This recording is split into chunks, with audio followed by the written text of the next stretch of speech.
Big shout to okjersey.com. Scan the QR code below and actually go to the link below to get affordable football shirts from all the European leagues, including the English clubs, all of them, Liverpool, Arsenal, United, City, Spurs, Chelsea, all of them, of course, are all there. You can get the current ones, past seasons, and also some absolute gems out there, vintage ones, and actually very affordable football shirts, high quality, like the one I'm wearing right here. It is very simple to get one. Let me show you how. You go to the website. It's very simple. You click on the Premier League, pick the club you want. For me, I pick Newcastle, for example. You go there, you will find all the current ones, training ones as well. You add whatever you want to the cart. Of course, check the sizes, add a patch, add to cart, but also never forget, as it says below, scan the QR code and put the code JUDGE in the checkout to get 8% discount. It's that easy. Just go to the website, check the football shirt you want. You will not regret it. Now, let's get back to our stream. Bismillah ar-Rahman ar-Rahim. Hello, people, and welcome to Footy Judge Mo. Massive result for Manchester City today, closing the gap on Arsenal to 4 points. Doku absolutely cooked. He was absolutely immense today. Massive questions for Liverpool Football Club. Of course, 6 losses out of 7 in the Premier League only in the last 7 games. No. 5 out of 6. Actually, let's put it this way. 5 out of 6. And that is absolutely horrific and terrible from Liverpool point of view. Arne Slot under massive pressure. Of course, they're sitting below Manchester United, which is nobody would have thought that this would be even a question today after 11 game weeks. But we're going to break down the game. Hit that like button, people, if you guys are here. Subscribe to the channel if you're new. Also, check out the okjersey.com just below Ram. Right? Of course, check them out. Affordable football shirts. Very good. Just put the code JUDGE in actually to get the discount. That's your discount. That's not my percentage. That is your discount. To check them out, all the vintage ones as well. We got new people here on the panel that I've never had before on the channel. Of course, Tariq is here. Ray Jack is here. Both Man City fans. So guys, I see you guys have seen them on LB. Both the channels are in the description as well. Mac couldn't make it, but we got Ram here. Liverpool fans are absolutely distraught. Like, I don't know what to say about Liverpool. But how is everyone doing today? Man City fans are happy. Closing into happy the as I can be, man. It feels real good to be a City fan today. It was 4 points behind Arsenal is good, huh? It's the shark smell blood as I've been sent. There you go. There you go. Yeah, It's the whole Jaws mentality. We smell the blood in the water and we're on our way. So how are you, Ram? How's Oh, you guys, y'all are, I don't know what to tell you, Ram, to be honest. Y'all are cooked. Like watching you today. Bro, you seen Doku dribbling past all your players is like, what is this? What is that Liverpool of last season? I don't understand, to be honest. I'm literally just watching a clip right now. Doku was trying to dribble past a couple of people, and then, funny enough, Mo Salah was the one that bodied him and put him on the floor and looked at him like he was a little man. How the mighty have fallen, man. How the mighty have fallen. From City point of view, we're going to start with City. From City point of view, guys, did Pep Guardiola change anything today? I don't know what you guys seen over the last weeks, or he just continues doing the same thing from your point of view about the way he plays defensively, offensively. What I saw is that he's allowing his players to express themselves way more than the seasons before. Way more. The players that are allowed to dribble, do their own thing, make their own decisions, move freedom as well by Doku and Foden, Shirky. There's a lot of freedom in the City team that I haven't seen for years, actually, under Pep Guardiola. What I would say is, if you ask Pep and players that have played for Pep, they've always said that the build up until that final third, he's, you know, there's definitely a pattern. There's a plan. It's very, you know, more regulated, if you will. But once you get into that final third, then you have that freedom to just go get goals, go be creative, go do what you do. And I think today it feels like, oh, well, Doku was able to be free today. Well, he's been able to be that. He's just, over time, he's gotten more consistent. He's gotten better. And so now we're starting to see some of the end product or whatever that we hadn't seen in the past. Before, it felt like, oh, he was doing all this and it would come to nothing. That's not the case anymore. So I don't think it's a matter of him being more free than in the past, or Pep, you know, letting him just go be creative. I just think that he's had that freedom and that flexibility, and now he knows what to do with it, because he's just maturing as a player, because he's still young. What do you think, Rajak?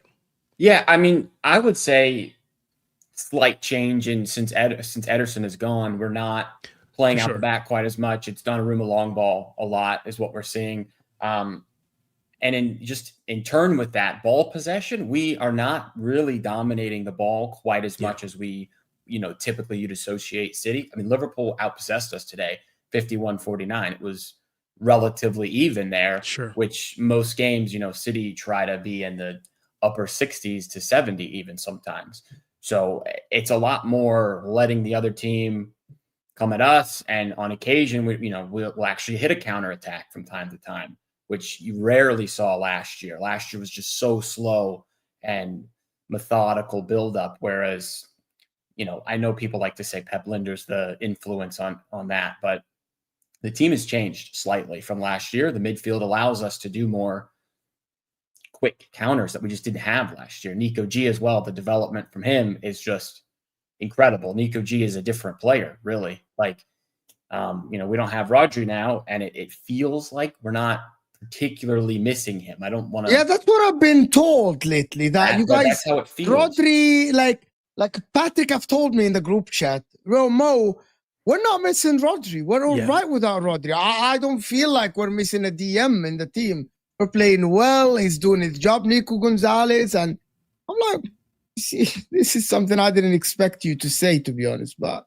we had no options last season. You know, we were leaning on Bernardo Silva, Kovacic, those kinds of Gundogan. We were leaning on those kinds of players to step into the Rodri gap. I think part of it is we've just learned we've had to play without him for so long. We've gotten better, but definitely Nico G having those legs, the ability to run, the ability to win duels, make tackles. Again, Rodri's the best in the world. So we're never going to, you know, he's not a replacement. It was the best of the world. Sure. And we got to see if he's going to come back to that level. Fair. That's a fair statement. But I think that we want him back, and maybe we'll pair him with Nico G in times, but Nico G can give him rest. And those are options we just didn't have in the past. And so I won't say, we don't miss him from the standpoint of we have someone to fill in that gap. But again, I would much rather have Rodri available, even if he's not playing. I'd much rather have him available than to have him. Can I tell you guys what I told Hussam on MHF? because after the game, we were actually discussing the game. And big up everyone that joined us from Al stream, guys. When you're walking, guys, can we get the likes up? We need to get to 200 likes. Anybody that says Forza Napoli, we're actually top of the league Inter now currently. So I'm actually calm going to the international break as top of the league, you bums. And you all are haters. I don't Are know they what trolling you your on team your own channel? Yeah, that's just a thing we do all the time. Between when we rate somebody, we have to like rate it. I hate Pulisic so much, Bro, you hate- can't talk to me. You guys are 8th in the Premier League. Just Liverpool fans. You guys are 8th. You guys are below Manchester United. I just want you guys to sleep well today. Put your head on the pillow, and I want you to sleep thinking, yes, I'm below Man United on the table with Amarim, right? Yeah, De Ligt is better than Konate. Like, bro, I want you to think about that. Just for Liverpool fans, really, 8. All right. 8. I mean, the Anyway, fan is dead, going but- back to the game. To link it to Liverpool today, I was telling Osam this, and I want people to let me know if I actually saw a difference in quality today. Not only tactical. It didn't feel like Man City tactically were way superior to Liverpool in the beginning of the game. It was like this team would press. But I felt when Man City players had the ball, they had more ability to get out of the press. They had more ability to dribble. The passing were way more crisp than the Man City players, right? And I felt that Man City players were like, just look better. You know, when the top team is playing a team that is, let me give you an example. If Barcelona or Man City or Bayern Munich are playing a team that is good, maybe, but they're like 11-10s, I had a feeling today that when Man City were playing Liverpool, just the likes of Nico O'Reilly would be able to handle, like, when I'm watching, he's like, I'm going to handle Salah. You know what I mean? Doku, doesn't matter if it's 1 or 2 players, I'm going to dribble you. You know what I mean? I'm going to be able to... Foden and Ryan Shirky, for example, even though Liverpool were trying maybe to dispossess that, we're going to pass the ball around you. We're just better. We're better than you. You cannot actually get close to us. They were chasing shot. Even Nico Gonzalez. So I saw Nico Gonzalez trying to dribble between 3 Liverpool players and get fouled. That normally you don't see between teams you wouldn't see that back in the days from Liverpool and City, from Arsenal and City. You don't see that more often. I felt there is a massive difference in quality between the two teams today, individually. Forget tactics, individually. Just that, and I'm like, I don't know if what Liverpool think. What do you think about that, Ram? Did you feel that when you're watching that just City have better players? I think they had more desire to win the game compared to us. I think if you look at that game in isolation, you could talk about tactics, you could talk about the way we set up. Overall, like, we were second best in every single aspect of that football match. Defensively, offensively, in midfield, our link-up play, even defensive actions. Just everything was below par. And Manchester City were far beyond better than every aspect of us on the field. So, look, at the end of the day, the team that wanted it more deserved the win. Man City wanted it more. They fought for every single possession. And at the end of the day, when it comes to the quality of players, look, for me, you know how much I rate these players. A majority of these players were the same players that got us the league title last season, that dominated the Etihad last season. But sometimes it's not the same, Ram. Like, sometimes, yes, a player would have, like, for example, I like Salah a lot. I'm Egyptian, right? So I like Mohamed Salah. Mohamed Salah is amazing player. He had a magnificent season. But for example, I didn't feel like he would trouble Man City today at all. Like, every time he got the ball, Man City were calm. They weren't panicking like they would in the last years when he got the ball. Like, for example, even Wirtz was getting the ball and Man City were not like, yes, they fouled him twice, but it didn't feel like Liverpool players would actually make things happen on their own. It didn't feel like it. I think we're so disconnected with one another, like, especially when it comes to creating passages of play, like the disconnection between one another, how isolated we are in so many different attacking areas of the pitch. Like, you saw Florian Wirtz getting marked by 4 or 5 man, and there was no support everywhere else. He wasn't. I don't think he was marked by 4 or 5 players. No, not like 4 or 5 man, but whenever he had the ball, there was there were Manchester City players on him, and there was no Liverpool players around him that was helping him out. And it was the same for if it was McAllister on the ball, if it was Szoboszlai on the ball, if it was Salah on the ball, if it was Ekitike on the ball. We just looked so disconnected. And is that because City made you look bad, or that because your structure is bad? Bit of both. I think two things can be right. I think Manchester City played an amazing game. We have to keep it a buck. Why it doesn't feel like that? What do you mean? Like it didn't. But they won. But if you look at the stats of the duels contested, like the result. Like Man City. It doesn't. Like I don't feel like coming out of this game that, oh my God, Man City were like phenomenal and Liverpool were like I felt like Man City were just doing their job. Apart from Doku's the only guy on the pitch that did something that is unexpected. Haaland scored the goal because Konate hit it at him, and Haaland was just okay. Foden was good, but not magnificent. Like Foden, for example, you watch Foden against Dortmund, that is an outstanding performance. You don't think like Foden today was like great. Shirky today was less than the Shirky I saw in the last two games. He was poor today. For sure. Exactly, like that's what I mean. I think poor is too strong, but not poor, but he was maybe not poor. Not involved. No, but the only player on that pitch that didn't play well for Man City is probably Cherki. Everyone else played a very good game. None of them was exception. That's what I mean. I think that to your point, I think that you were saying earlier that when we watch these games in the past, those teams feel very even. And it's a battle between Liverpool and whether it's Liverpool, City, Arsenal, whoever, right? Those games feel even, and maybe for most people on the pitch, it felt like they're just pretty even. Doku on the other hand, was head and shoulders above every single other player on the pitch, regardless of which jersey they were wearing. He was just hands down better than everybody. It was an amazing watch. That is what I wanted to say, Ram. Like it didn't feel like Man City were like Foden was pulling things out of the hat, not making playing through balls, like shooting. Like it was just a average performance by City that ended up 3-0 because Liverpool were just garbage. But were City overall in defensive transitions when we had the ball? Were they? It didn't even trouble them. But was it because our passages of play, or was it because the fact that Man City were crowding us out at every single opportunity they had? Because for me, looking at it, I have a lot of issues with how we set up. For me, we had the conversations that City have been a very transition-heavy team. And the fact that we were playing very similar, I want to say the exact same, but similar to what we played, similar to what Bournemouth played against them, where we were pressing high at times. We were also weren't having that balance within the midfield because sometimes we leave Gravenberch or Szoboszlai would be trying to be the extra man on the press. Like I felt as though we should have been a little bit more conservative instead of trying to get the ball back from them.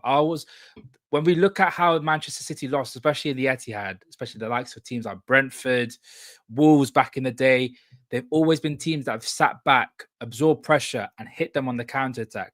Whilst we don't have the same players like your Mane's, your Firmino's, or Salah when he was younger, we still have players that are very good on the counter-attack. You saw us against Real Madrid. When we played them, a lot of our goals were through transition when we won the ball back within the middle of the park. So why couldn't we do that today? That's where I have a lot of issues with Arne Slot, because he played the same way he played against Real Madrid. That only works because you're at Anfield. Anfield will rise. Anfield will be the helping hand to allow you to press high up the pitch and cause a lot of problems for the opposition. But you're not at Anfield. You're at the Etihad. You're in their house. The fans will be back in Manchester City from minute 1 to minute 90. And we're going in there trying to get the ball back when previously you saw against Aston Villa at home, absorb the pressure, and hit them on the counter-attack. And we failed to do that. Let me get Kelk here because she has a few minutes. Big up Kelk for joining us all the way from your holidays after watching the game. Give us the 1 minute. I haven't even watched the game. I was hiking on a volcano earlier, but I watched the highlights. And all I gotta say is, Connor Bradley, it's time to learn Arabic, buddy. I think your career's over. I hope you can sit down after that, because Jeremy Doku just tore you a new one. So good luck with that, buddy. Everyone was gassing you up after the Vinny Jr. no-show. But guess what? It just means Vinny Jr. shit. Doesn't mean you're good. Just embarrassing. Doku was outstanding from what I saw. I'm going to watch the replay later. But yeah, that's a great win. I got really excited when I saw the score. And I just wanted to chime in to say hi. To say, like, hold that. Hold that, you Scousers. Hold that. Anyways, I got to go to dinner. Big up, Big up, Bye, guys. Bye. She's just so excited that they won against Liverpool. Guys, can we get the likes up to like 200, guys? It's their first win in 2 years. It's been a very long time since City beating us. So fair play to them. Hey, we live in the present. We live in the present. Happy with today. Not worried about the past. No. I'm just still saying, still been first win since 2 years. So you should be very happy about that. And honestly, I mean, I gotta tell you something today, Jack. Before we go on, I'm just gonna tell you guys something. This was supposed to be the season where actually City is in transition and Liverpool are challenging for the title being top now. The energy it's hard to go back to back. It's hard to go back to back. It's not for everyone, you know? I mean, my club. And honestly, honestly, they did everything to go back to back, bro. They did everything. They spent what else? all the What money else they can could. do? And I don't really know why. The squad was already as good as it was. I'm a little confused as to why there was so much change. And maybe that's like a Liverpool fan would know better than me, but it felt like the squad was so much better than everyone else last year, changing so much.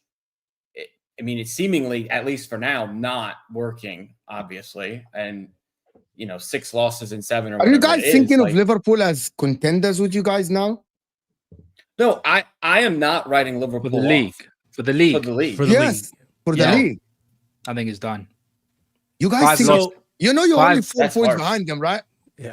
And they have to come to your ground, right? 5 losses, Mo. 5 losses. And I don't see things getting any better. Like, is for me, it's done. It's done. We need a miracle to get back. And when I mean miracle, I mean 30 games unbeaten. City had 3 losses as well. Like, there's only...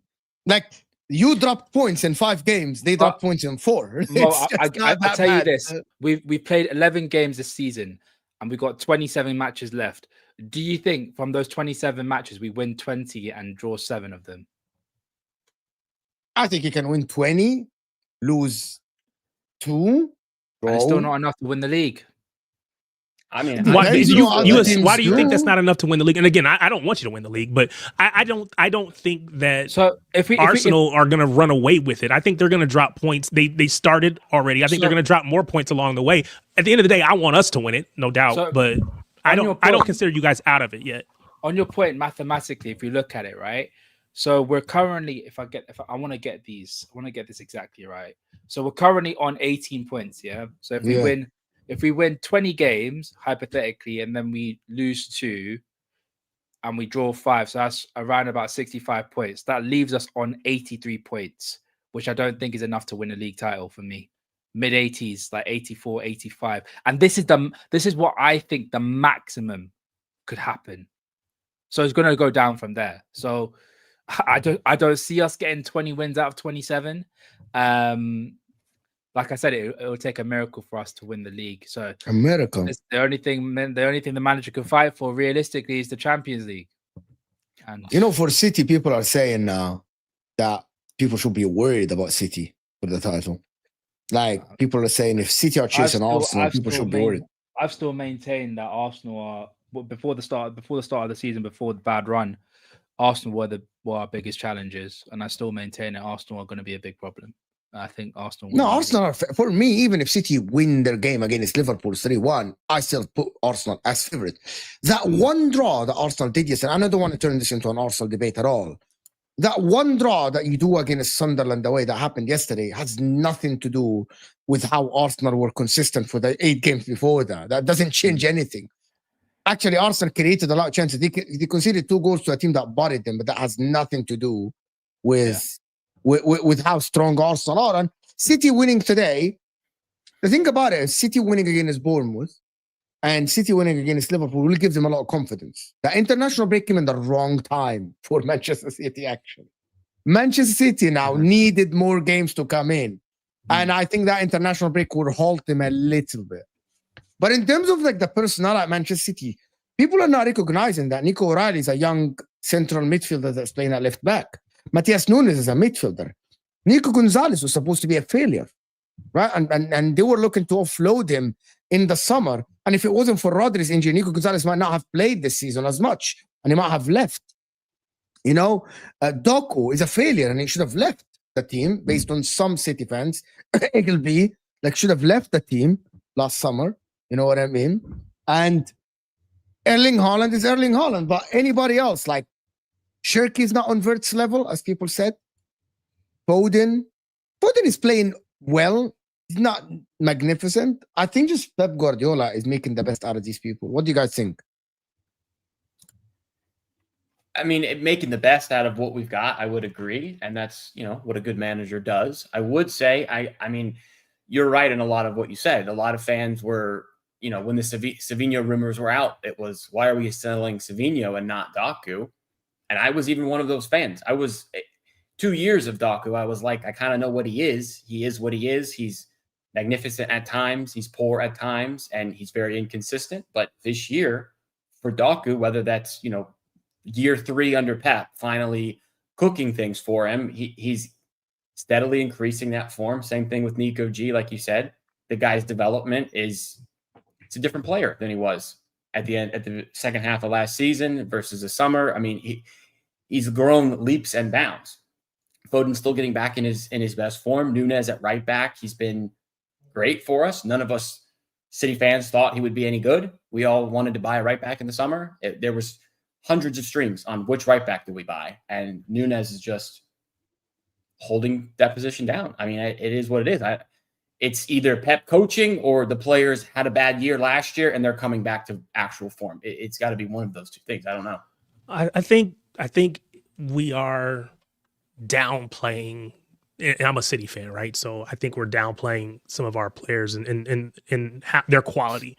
I think we were poor last season, partially because of injury, specifically to Rodri. We didn't have any answers in our club. We didn't have any answers in our squad to make up for that absence. We went out, and credit to our backroom staff. They went out, they plugged all the holes in January, to the point where I think from April on, we're top as far as number of wins since April in the Premier League, right? So I think they went out, they identified that we have issues. They did enough to keep us in Champions League spots last season. But what that also did was it short-circuited the amount of time it was going to take for all those new players to bet in. They started betting in last season, so they're already ready to go and kick off now. That wasn't the case for Liverpool, who brought all their players in the summer, and in the case of Isak, like the last day or whatever it was. So they're still trying to bed all their players in. We've already done that. So for me, I think now we're starting to see what those players can be, as opposed to last year we were just trying to pray. And I would say this: not only did they find players to bring in, but the areas that were our weaknesses last season are strengths for us now. We had no midfielder, no defensive midfielder, no 6. Nico G is not just playing at 6, but he's excelling at 6. He's one of the best in the league at the 6 at the moment. And he's technically a backup for us. I think he is. And I think if you were to pull up the stats, I think you'd see that he's, as far as like dual winning and all that kind of stuff, he's right there towards the top. So again, I don't think what was Why a weakness. Doesn't feel like it when he's playing? Because last season there was so much conversation about him that an agenda was formed, and players, or not players, but fans of other teams bought in, and quite honestly, some City fans bought in. But I think what you're seeing now is the real Nico G once he gotten a chance to play. He didn't get a chance to really play as much last season, so he wasn't going to perform. And part of that is Pep nursing him along, making sure he was ready to go before he put him out there completely. And now he is undisputed. I mean, there's no need to rush Rodri back. In previous seasons or last season or even at the beginning of this season, it was, oh my God, get Rodri back in. Now I'm like, take your time, Rodri. Don't come back until you're 100% fit, because I'm confident in Nico G. Now we got to keep him healthy because we don't have anybody behind him. But I'm perfectly confident. So I think, yes, it's fair to say we were bad last season. We were never as bad as people made us out to be. We weren't healthy. And so I think a lot of fans thought that coming into this season, they were going to see what they saw last season. This is not that. This is not that team. We have plugged all those holes. We are ready to go. And you saw, again, you talked about Doku and how he wasn't a lot of City fans' cup of tea. He cooked. I'm not even going to say Connor Bradley. Anybody on that side, whoever matched up with him. No, it didn't matter. Konate. It doesn't matter who was coming in. It didn't matter. He cooked them. It was his best performance. The guy didn't see faces. The guy saw shirts, and then and the issue is, my issue is, even for City fans, and I've said this on other streams, the issue is we were killing this kid. He's literally only 23 years old. He doesn't turn 24 until after the season is done, I'm pretty sure. Right? So he's still 2-3 years away from his prime. He just had to put the pieces together, but he was always world class. He was always best in the world at that one-on-one, those take-ons. He was always incredible. Now, if he just starts putting those other little small pieces together, there's no stopping this kid. And we're seeing him start putting it together. What we want to see from him as a City fan is consistency, but I think that's coming, and it will continue to come with that age, with age. We talked about Nico O'Reilly. Dude is 20 years old.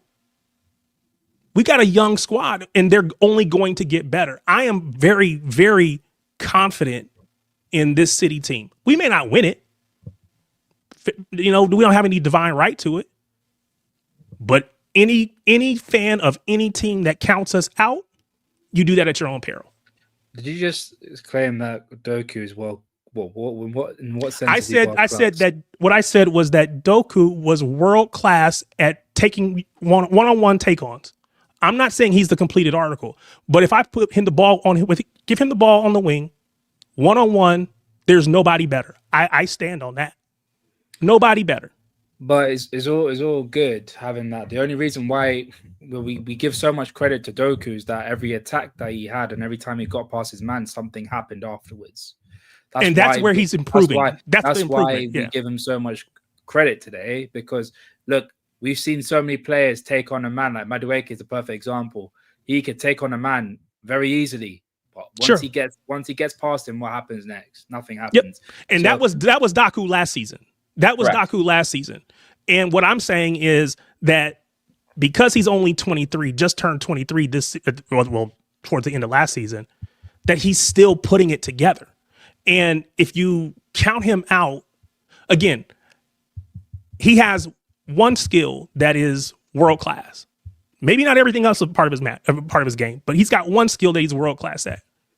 And if he can add those other pieces to it, which we got to see, and this season so far he's showing that he can.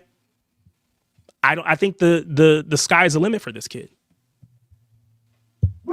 Yeah, I back that. I mean, he's world class dribbling. That's what he's world class at. He's not a world class finisher or defender or other things at off ball ability, but he is a world class 1v1 dribbler. But the guy has one goal and 3 assists. He's fantastic in dribbling, but he's not like he's like the world, and also like world class in dribbling and what Luis Diaz as a player. Best example. Luis Diaz was incredible at 1v1. We remember what happened. It's not and you know what? Your team looked better when he was in it against Kyle Walker. Well, there's multiple reasons why the team is not looking good at the moment. But we saw what happened with Kyle Walker 1v1. I mean, my man turned him inside and out. But one of the main criticisms that we have for Luis Diaz was the end product. And when you say that's where I was going to get to. How old is Luis Diaz? No, but when you put words like world class at dribbling, like take the world class out of it. He is the best in the world. I don't have to take world class. He's the best in the world with the ball at his feet, one-on-one. Again, what he does after that, Skelly is better. I'd argue Kvaratskhelia is better. Okay, actually, I think that's fair. better. I mean, you might again. I'm not going to argue. I genuinely believe. I believe that Doku. 9 times out of 10, give him the ball, ask a defender to stop him. The defender wouldn't stop him, and it doesn't matter who the defender is. And I don't care.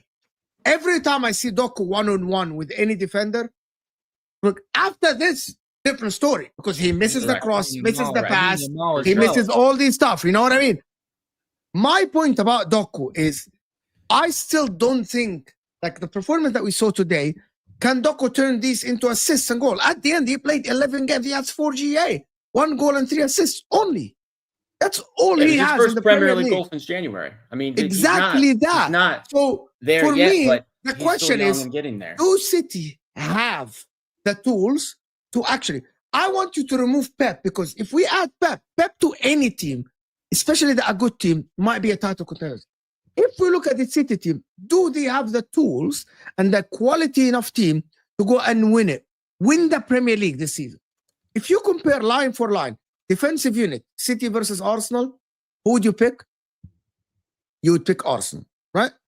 If you say midfield, City or Arsenal without Rodri, because Rodri's not back yet. Like, Rodri came back twice and he got injured within the same game. Like, he played some minutes and got the hamstring, right? Would you pick that or Arsenal? Attack-wise, Haaland is great. Doku looks phenomenal on the eye, right? Looks amazing. But he has to turn that into a product. Like, there has to be something coming out of the dribbling, right? Today, turned into a goal, a penalty, fantastic. But that doesn't happen every game, right? Do we think that this City team is able to put together a string of wins, 10, 15, 12 wins or whatever, to actually win the Premier League title? That's not me. The one that said that is Roy Keane. He said that on Sky Sports after the game. He said that I see City now going in to actually be behind Arsenal, tap on Arsenal's shoulder. Like, listen, you're not by yourself. We're here to actually challenge for this title. Do people think that as well? I think City fans definitely think that. I think that we have the ability to do it. Am I sitting here saying I 100% guarantee City win the title? Nobody can guarantee anything. Yeah, right? Arsenal can guarantee winning the title. Nobody. But we're 4 points back from Arsenal in November. Surely the title race is on, and Arsenal have never been a great leader from the front. If we're going back on any bit of history, maybe this is the year they figure it out and can do it. But until they actually prove it, I'm not doubting that City are out. And honestly, I think Liverpool are still in it. I think Ram is a bit harsh on Liverpool. I don't see the signs. I can't say Liverpool. The problem is, I don't have today I'm watching Liverpool and I'm thinking, yeah, this team, if something Liverpool dramatic needs to change, as Ram said, for me to sit here and say, yeah, this team might challenge for the title. Yeah. If Liverpool come back and win the title, it'll be the greatest ever comeback in Premier League history. Not the greatest ever comeback. There is a team that came back from 12 points behind.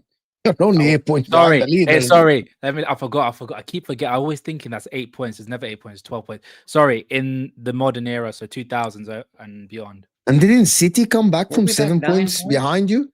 City turned like a deficit of 7 or 8 points. Even on games played. So they had a game in hand on us. Yeah. Yeah, to be honest, I'm looking at the City team and I still listen, they're playing great. I like what I'm seeing. They're way more entertaining than before. I'm going to question you as well. This version of Pep Guardiola, I'm behind. It's better. It's not boring. It's entertaining. Mo, you started off the show with the banter being like, we're behind United. I didn't banter. No, you did. You did. At the start, you were talking about how we're... but you used it as your banter. You said all about Man United being below United, whether you can sleep well at night. Yeah. Why can't it be the greatest ever comeback? Because if there was better comebacks. If we were that bad, and we're behind United, we're 8 points off the top. Was it 5 losses in 6 in the Premier League? Yeah. 4 losses in a row at one point. Like, nothing looks like it's getting any better. So why can't I say is the greatest comeback, one of the greatest comebacks? Because there were teams that were worse than you and they came back later in the season.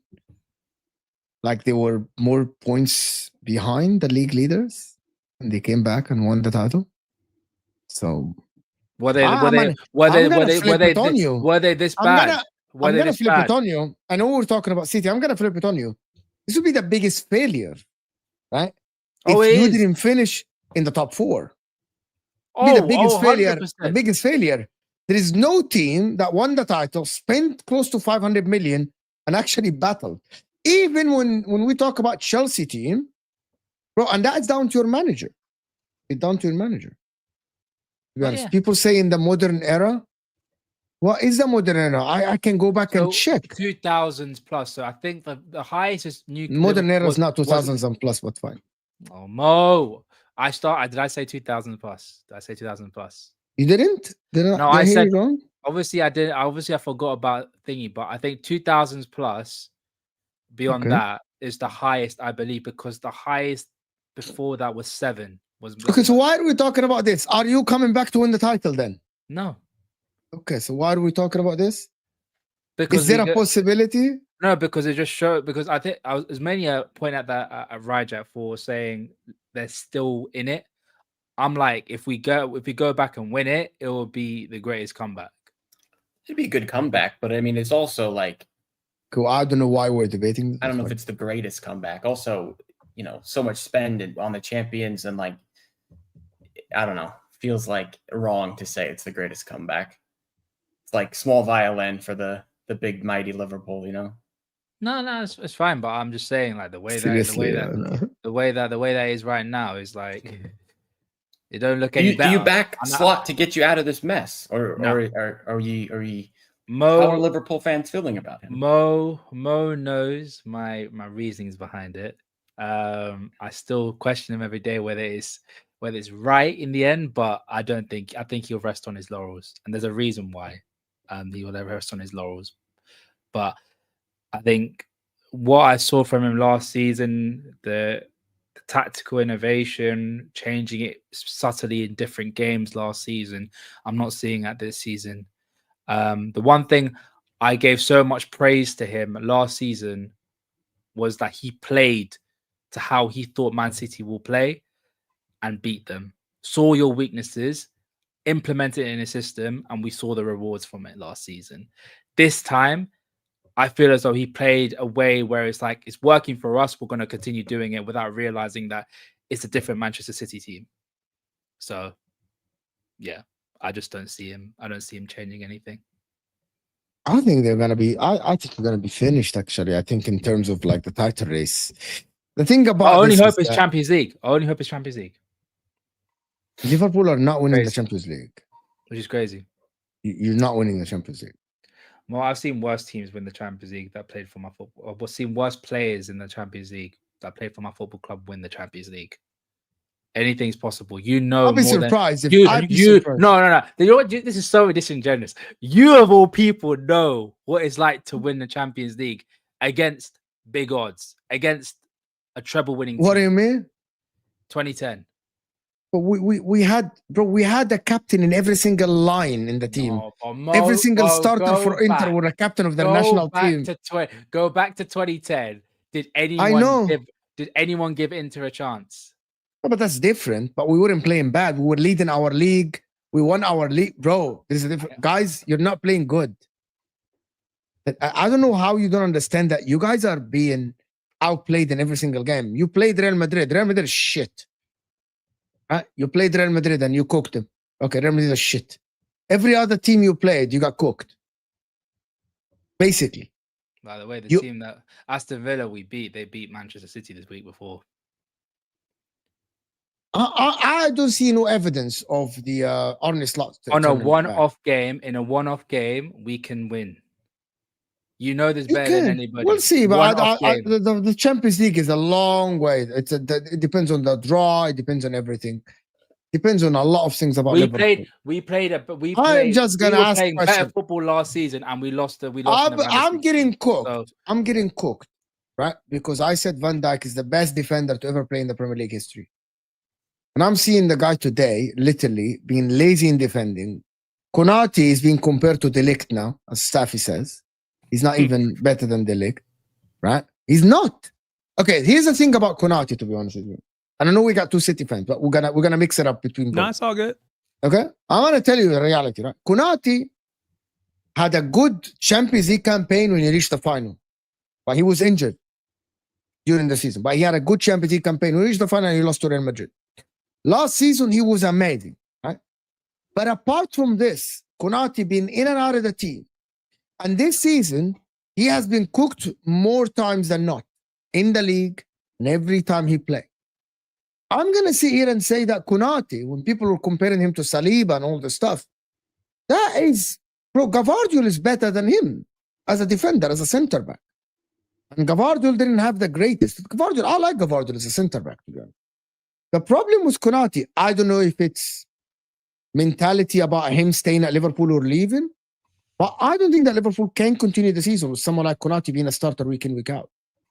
You need to sort that out as soon as possible. It's either he signs a contract, because his head is not even focused.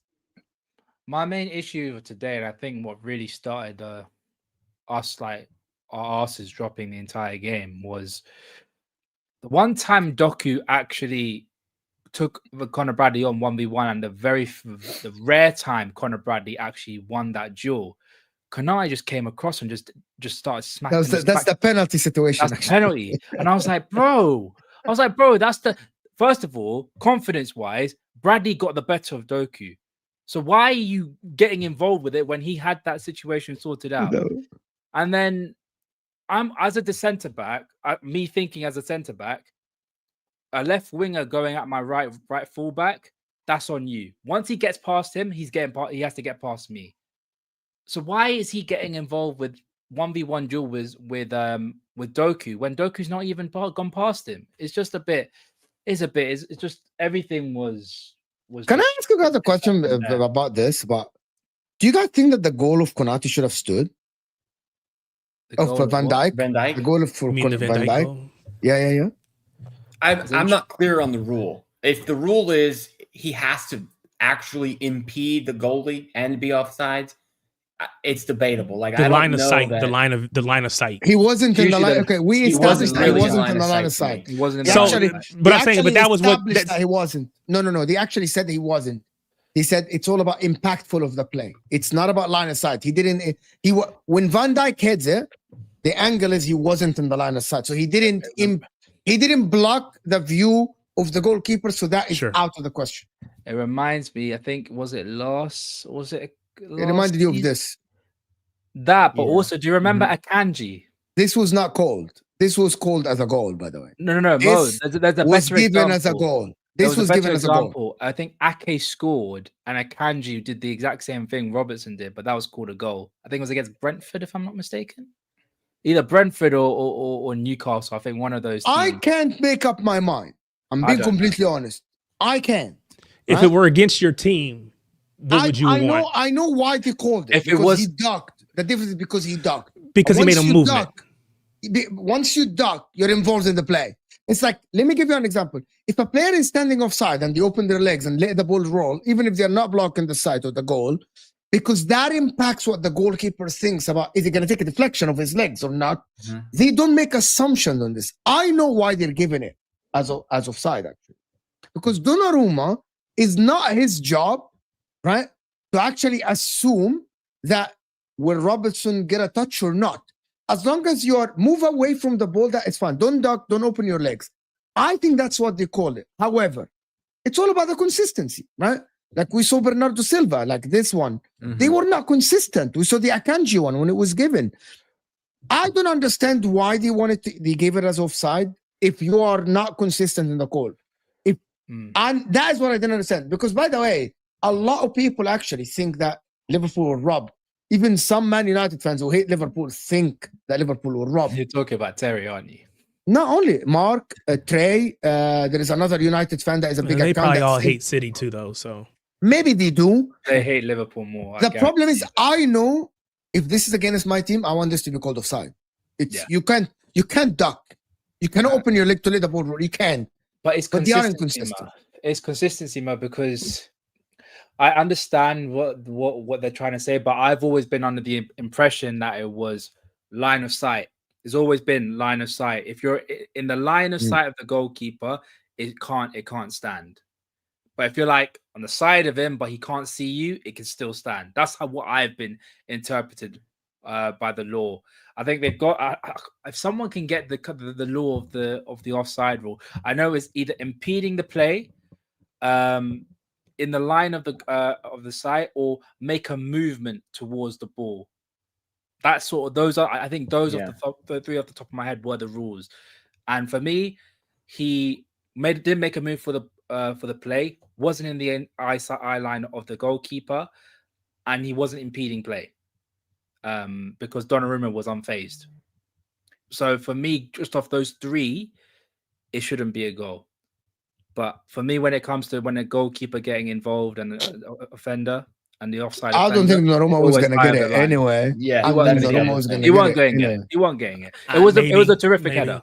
It was a great. It was Good header, yeah. No, he wasn't going to get it. I will tell you this: what he was going to do, and he still didn't get it. So I'm never going to say we shouldn't have got there or that the goal should have stood. It's just not going to happen. But what I will tell you, though, is that when you guys got the corner, I was a little nervous. And I was writing, dang it, corner. And, of course, the ball goes in the back of the net. I'm thankful it didn't count. But I knew that was at that point, I knew that was your best bet. Because we're not necessarily strong in set pieces. So I knew that was the best bet. So I was a little concerned there. So I was glad that they took it off. And I think if most people are honest, they would want that taken away if it were against their team. A lot of Liverpool fans didn't want that to be taken away, to be honest with you. I would, but if it were the other way around, they would have. I would want that to be taken away. You cannot just duck the ball. I said that multiple times. Yeah, that's what I'm saying. So I think Liverpool fans would have wanted the same thing if it were the other way around. I get not liking the call when it's against you. I get it. Yeah. But I just think if we're going to be intellectually honest, we would say that, you know what, I don't like it. But if it were the other way around, I would want it. Just like the penalty or all the other things that people are going to point to. I actually don't think the penalty should have been given. Neither do I. I'm going to tell you why. I don't think. But of course, you wouldn't think it was should have been given because you're a Liverpool fan. But I'm just saying, if it were the other way around, let me tell you why I don't think it should be given by law. I'm going to tell you. Let me tell you why. I wouldn't. I think there is contact. I believe that Doku didn't trip on his own. I believe there is contact, right? But also, the law says that you have to have clear and obvious, and actually you have to change the call on the pitch. The commentator, you guys, both of us were watching USA Network, right? Oh, wait, hold on. You're saying not that the call wasn't right, but that it shouldn't have been overturned by VAR is what you're saying. Okay. He didn't give it as a penalty, right? Right. He didn't. He did not. And they told him to go look at VAR. Me and you guys were watching the US, right? Mm-hmm. Same feed, correct? Yeah. Mm-hmm. If you guys know what was said by the commentators, Peter Drury and the others, they said one thing. They said the frame that shows the contact is actually missing because Konate is actually blocking the view and they have no angle to show the contact. So by the law, there was no evidence for them to know that the contact happened. So they actually gave the penalty based on assumption. I hope that the people in the chat understand what I'm saying. Because me, Ray Jack, and Tariq was watching the same exact feed here in the US. They couldn't find the frame to actually see the contact that happened on Doku. Even though me and you guys and everyone knows that Mamarashvili's knee touched his foot and they tripped him. I know that, right? I know that. And every Liverpool fan knows this. But for the law and the referees, they didn't see the contact. They didn't. I know that for a fact. And you guys, let me, before you come in, Ram, tell me I'm wrong, Tariq and Rajak. We were watching the same. They were very uncertain for sure on the commentary. I'll be honest, I wasn't listening super close to the commentary because I was on the live stream as well, doing my own thing, talking to chat. But for me, the picture that's going around of the foot missing Doku is what misses the point because the foot, I don't think, touches Doku. It's the knee. You're right. It's the knee. Yeah. So is that what makes Doku trip? I'm assuming we actually didn't see that. But they did. Yeah, so I will tell you, you are right. In the moment when they were talking about it, they said, because they were showing an angle that had Konate between where the camera was positioned and the play. So they were saying, well, you can't really see what happened. But I will say that at the end of the match, you know, when they do the little they go to the desk or whatever, and they're all talking about it. They did have the image there where it showed the knee on the foot of Doku. So I don't know if they just couldn't find it in the moment or if it was just that angle. But you're right in what you're saying, that they did say that on the screen. They assumed the contact. The referees assumed. We knew that the contact happened. They just assumed that the contact happened. Maybe, yeah. Anyway, I was so glad that the penalty was missed because I didn't want that to be the talking point after the game. I didn't want that penalty to be nice, yeah. To be the talking point. Nice, missed. And I'm glad that if Man City would have, and I'm glad that Man City won fair and square by 3-goal margin. So nobody can say, yep, that is the penalty that affected the game. It wasn't. Man City lost after this, right? And that is the main problem. However, I still would say it's a very dubious decision or dubious decision from the referee. Why would you say that? You know that the tackle happened, right? You know that he impeded him. I don't think it was a penalty. So why? Okay, because you don't think it was contact? Yeah. I don't think it was. It wasn't enough for a player to go down. No, but there is no enough here. You remember Jota's penalty that was given to you. And I said that, and I didn't. And I said that wasn't a penalty. I was like, bro, you should have taken the shot. There. I don't know why you fell down like that. Yeah, but you cannot. Now, listen. For me, to be honest with you guys, referees and the laws of football, especially football, is not based on assumptions. Like, if there is a contact that you see on someone running that hit his foot, you're assuming that that contact is not enough for him to fall, but you don't know if that affected his balance and he could have taken the shot. We don't know that. You know what I mean, Ram? Like, I'm not in a position to know. From what it looked like, he was already losing balance. From what it looked like, he was already losing balance. No. I don't agree with that. I don't agree with that. No, he wasn't. Yeah. Doku was in full control of the dribble. No, he wasn't. And he got his ankle clipped. No, come on, Ram. Like, you gotta say that this. Like, I disagree with the penalty because I think it's against the law to assume, right? But I tell you what, I would just change all these rules. The way these rules are written are terrible. That's the big takeaway for me. Is we need to fix how people interpret rules and laws, and it's too frustrating to have these discussions where it's like, oh, I was assuming, oh, maybe this, maybe that. Just, man, there's too many rules out there, in my opinion. What do you think about, and again, I'm asking this from the standpoint of we won the match, right? So there's neither here nor there. But what do you think about once the penalty is given, whether we think it should be given or not, the ability of Liverpool or just whoever, let's just say, take it out of the context of this match, but just in general, the team that the penalty is given against, their ability to stand on the spot, grab the ball, protest, delay. I just think that's a little you can ask Graham about hold this. Hold on. I'm not trying to troll or anything like that. I think that's a bad look because you can't delay play anywhere else on the pitch. If I'm taking a quick free kick, you jump in front of it, that's going to be a yellow card. You could do it in very dubious way. If you kick the ball away after the referee's blown the whistle dead, you're going to get a yellow card. Why is it that you can stand on the spot, mess with the ball, do all of those things, and there's no issue at all? And again, it's not your fault. The league doesn't stop it, so it's not your fault. You're doing what you're supposed to do. No, because people do that. They still do that on the open play. And they get yellow cards for it. But you see people arguing with the referee, and captains do that because now that captains have the power to speak to referees now. How many times have you seen captains go up to the referee being like, from like centre back, being like, why is that a foul? That's not a foul. When he couldn't see, when he was like 60 yards away from it. One way to stop play, one way to stop momentum. It's the same thing. I don't think it's the same as what I'm saying, but I hear you. I don't think it's the same. Ways of doing it. There's always dubious ways of doing it. And to be fair, if you watch Spanish football, if you watch Italian football, German football, any type of football, they do this. And I guess I'm asking, is it right? No. That's all I wanted you to hear. Yeah. That's all I wanted to hear you say is it shouldn't be allowed. That's all. And I think that again, it is allowed. It is allowed. It is allowed, so it's whatever. It's also on your players to be enforced and tell them to go away, because everyone does that to Mo Salah when he's taking a penalty. But you have all I'm saying is that, and that is why I tried to take it out of the context. You're stuck on what happened today. I'm saying that I think it's a bad look for the Premier League or for footy in general to allow it. And again, now what I will also say is that it's on Haaland to take a step back and say, you know what, I'm not going to take it right now. I need to reset myself because again, he was effectively iced by the other team, and I think he should be better at taking that. But I just don't think that that should be allowed. Again, I'm saying that from the position of we've already won the match. I'm not suggesting that changed anything or we won, lost, or draw because of that. I'm just asking. I think it's a bad look. That's all.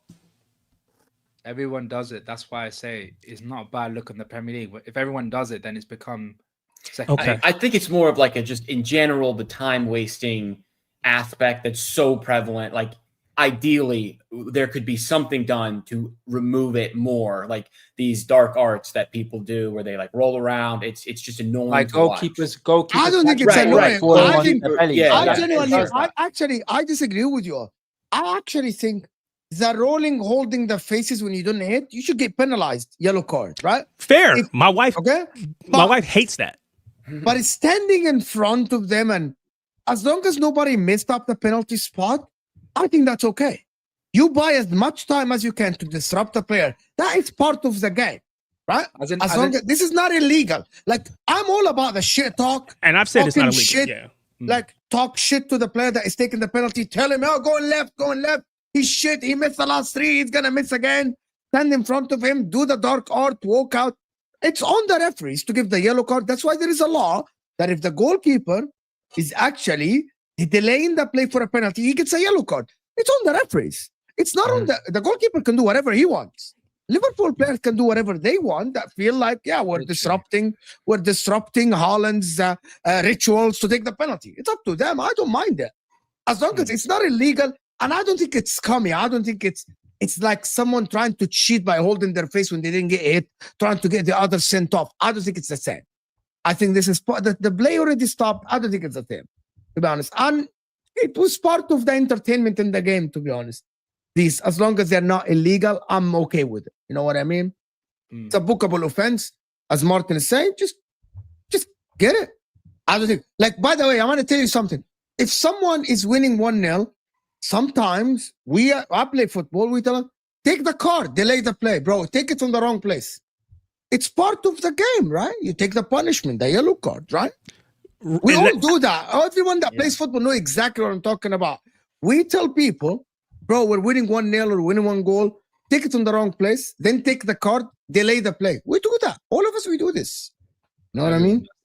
Everyone. Yeah, I don't think it's that bad. In my opinion, if whoever the rule makers are in FIFA to change that, you don't then let them take the kick. You actually give a corner to the other team, which I know people don't like that or whatever. Like if the goalie takes too long, you're supposed to get a corner now. They are fixing that, yeah. So maybe at some point that's a rule that can be fixed where these delay tactics, instead of taking too long, now you get a yellow, and then you take long again to throw it in. Also want to say, your goalkeeper is notorious for doing that. Like he likes to go up to the player and talk to him and then walk back to his goal.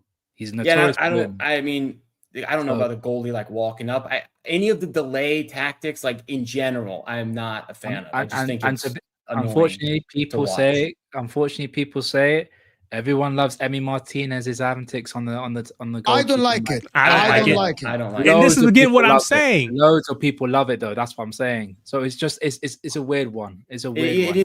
I don't like it, but I understand it. You know what I mean? There is a difference between. So I don't like Kukurea, for example. I don't like Bruno Fernandes. I don't like Bernardo Silva. I think these guys are just annoying, right? I understand why they do it for their team. If it's my team, I'd like it. You know what I mean? I understand why they do it for their team. Not those two. Those two are just a bit extra. Like obviously you could do, like for example, the one that I said about Donnarumma going up to the penalty taker. I don't mind that. You just like say your words, say what it is, and then go back. But the stuff that they do is just too over the top for me, man. So for example, Kukurea always complains. I don't like Kukurea. But I don't think cries. Bernardo Silva belongs in that conversation. Bernardo is a rat. Bernardo is exactly next to him and Bruno Fernandes. Bro, they are the same. Bro, there's both sides of one coin, bro. These are the bro. Bernardo Silva, Bruno Fernandes, same thing, bro. Bernardo Silva loves to try and rattle Salah, but then when Virgil comes along, he shuts the fuck up. Today is the same. He was trying to rattle Liverpool players, but What's his Yeah, name? yeah, Van Dijk showed up and he started telling Van Dijk, it's okay. He just. He's done this for time. But anyway, to be honest, but anyway, for my team, if this is my team, I would love it as long as it doesn't hurt players. I think there is a handful of players that actually hurt players on purpose in the history of the sport. And these players are like, I don't like them. Materazzi, I played for Inter. No, he was a bit of like Materazzi. But I don't say he go out and go and injure players. Materazzi would hurt others. Luis Suarez would hurt people, knowing that he would hurt people. He's a cannibal. Yeah. He would hurt people, knowing that him leaving the stud after being fallen down is gonna catch somebody. I know that for a fact, right? Roy Keane, 100% would hurt people, right? I think Jaap Stam is part of it, but there is part of it. I think actually now Joao Linton is part of this. Actually, I think Joao Linton needs to be stopped. Joao Linton needs to be stopped. I think he could. I think if you try and if you lay it back on him, he will leave you alone. He's Joao one of those Linton? ones. Bro, Yeah. I think Joao Linton would hurt you and just walk away from you. I think so. No, I think if you leave it on him, he will leave you We alone. really went to A tangent, yeah. I actually think that Bruno Guimaraes would hurt players as well. Think about it that I know for a fact some of these guys. Okay, I know for a fact some of these guys don't do it intentionally. It's just part of the game, right? It's part of the game. They're not going to the game thinking I'm gonna break this guy's ankle. I'm gonna leave the studs up. It just comes naturally to them, right, bro? It's just anyway. Is Tonali on that list as well? No. Okay. I don't think Tonali. Okay. Romero, for example, you think Romero went to the game intentionally thinking, I'm going to leave the studs up while tackling to hurt my teammate Bruno Fernandes while Spurs were playing Chelsea? They're friends. Absolutely not. He wasn't thinking, I'm going to break his leg. But he did it unintentionally. He's just a madman. Unintentionally, that he left the studs after the tackle, that went to Bruno, what's his name? Oh, Enzo Fernandez.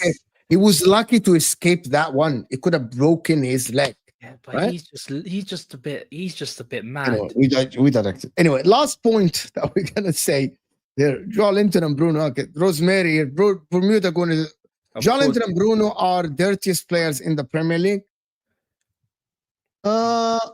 I think so, along with Kukurea as well. Nah, Kukurea. Not as much as these two. Kukurea. Not as much. He's just a bitch, bro. Not as much. Bruno Guimaraes and this guy. But at least they're not. At least they don't roll around and cry. I think there is a player that actually gets away with it a lot. Is Van Dijk. I genuinely believe Van Dijk does a lot of things. Actually, he's a bit shady. He's a bit shady. He can be. This is the worst player in the Premier League that should have been suspended for life when he started, but because he's English, Jordan Pickford. What did he do? I don't care. Oh, are you talking about the Van Dijk thing? That's by the way, that Van Dijk situation that was bad. It was a ticking bomb. Jordan Pickford was a ticking bomb waiting to happen.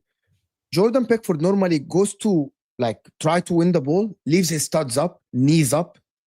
Do you remember when he went up and he left his studs up in front of a player's face? Yeah. You remember that? That was before the Van Dijk. And I'm like, you're trying to hurt others. You're not playing football like the rest of them. You're trying to actually hurt other people as well. And I'm like, I don't know why. He has a streak about that against Liverpool as well. He does that a lot. Bro, he did it against all the teams, bro. And it didn't matter who played against him. He would do it. He would leave the studs. He would go with his studs. He would go with knees in players' backs. He's absolutely one of these players. I don't know. With Extreme went different. But anyway, we're just talking about completely different things, to be honest. Anyway, I just wanted to say, before we actually end, I wanted to say a couple of things about Manchester City. Anybody think it's going to be a 2-horse title race and that's it? I think Arsenal win it. You don't think it's going to be even a race? If we're talking about race, it's only 4 points right now, right? I think. Yes, and they still have to go to the Etihad. I don't know. I think it'll be 8 points by February. Why? Why are you assuming? You know that Arsenal still have to go to Stamford Bridge in game week 13. Cool. They can deal with Arsenal. They can deal with Chelsea. I don't like, bro. Mo, as I said, I was keeping the same energy before the start of the season. I said I thought we would be favourites for the league, but Arsenal would be. But you never expected Man City to be but good. No. I expected Manchester City to be what's it called? Not there, but not bad. Like within like the Chelsea lot, they'll just be in the middle. They're like stuck in the middle. But top 4 or not even top 4 or top 5? You didn't think we would get top 5? I switched my opinion when you bought Donnarumma and changed your style of play to top 3.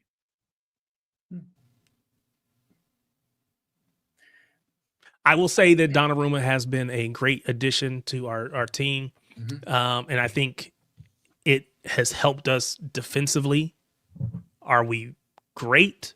No, but we've only given up eight goals in 11 games. So I think he's been a big part of that. I think that has allowed Ruben Diaz to get back to closer to his best because I think he's been off of it for a little bit. And again, playing Gvardiol at left center back as opposed to left back, all those things we could point to. But I do think we've been better this season. And you're right that Donnarumma has been a big part of that. And I'm one of those City fans that were I just didn't think not Pep so Guardiola up would on bringing him in. Arteta, though. I didn't think he'll go down. I didn't think Pep Guardiola would go to a more direct style of play. Which is why I wasn't sure about bringing him in. I was like, because I didn't think he would fit. And I actually didn't think that you would be defensively resolute as you are now. Like, I don't think that you would actually recover, be very good in defensive transition when you lose the ball. I don't think that Pep had it in him to actually put 11 men behind the ball. You did it against Bournemouth when you lost the ball. You did it against Brentford even when you're winning. You did it against Arsenal. I didn't think that Pep Guardiola would do that. Because, listen, this guy has been managing for like 16 years now. He has never done this in his career, ever. He has never chose to actually leave the opposition to pass the ball around. Never ever did it. And it's astonishing to see it in front of our eyes that Pep Guardiola is doing that. And I think that is, to be honest, also having Nico O'Reilly, oh my word, the kid is fantastic. He's kind of like this season remind me of how Miles Kelly came into Arsenal last season and grabbed that starting spot and continued to be the starting. He used to play centre mid, right? Yeah, the Miles Kelly was a center mid as well. Yeah, left-footed, and he was like shifted as a left back, and he grabbed that position and started playing very well for Arsenal. I believe that he's like similar for Nico O'Reilly. Now he's the left back for City. I don't see Nouri having any joy of he got hurt again. He got injured early in the season, and then Nico O'Reilly has continued to play well. And I think most City fans, especially me, are. That's his position as long as he's willing to stay there. I don't care how much we spent on Ike Nori. I don't really care. Nico O'Reilly is our number 1 left back. Yeah. Sure. And I think he has been one of the best left backs in the league lately. I was going to say he probably should be England's left back, but that's not for me to say as an American. I think he will be England's left back. Who else there. is going to start? You got Skelly, you got Luke Shaw. Am I missing somebody? Tuchel does silly stuff. Tuchel likes Lewis Hall. No, to be honest with you, Nico O'Reilly is better than Lewis Hall. Can even start over Dan Burns. Are we gonna be assuming that he can't even? Dan Burns, I love Dan Burns. Right? I just said he got called in. Likes Lewis Hall, man. He did get called in, so maybe we'll see. He's got to go out there and perform. Who? He's gonna play. That's what I'm saying. He got called in for this international break. Now he's got to go out there and perform when he gets his chance to be actually on the pitch. Yeah. Well, listen, people. I want to thank everyone that actually joined us. Before we end, Ray Jack channel in the description. Tariq channel in the description as well. His channel is in the description. He's trying to put out content. He's actually trying just to get. We need to get Tariq as soon as. How many subs are you on, Tariq? It's like 58 or something like that. Guys, 60, we need to get Tariq to 100 subs. So go and support. Just Tariq. started. The Ram stand. He's going live now talking about the game. So go and support Ram, of course, on his channel. This show will take you directly to Ram on his live show that is starting momentarily. So go and support Ram. Ray Jack as well, trying to get to 1,000 subs, if I'm not mistaken. Just hit 500, so 1,000 is the goal. 1,000 is the next one. I want to thank everyone that joined us. Tomorrow, the Rational League at 2 p.m. UK time with Dan, Martin, Posey, and the rest of the guys. Of course, hit that like button, guys. This was a very, very great show. I enjoyed it. Also, check out OK Jersey, guys, before you go.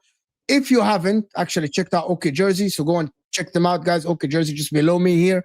Affordable football shirts, so go and check them out. And I will see you guys tomorrow. And we are out here, people. Make sure I redirect it. Yes.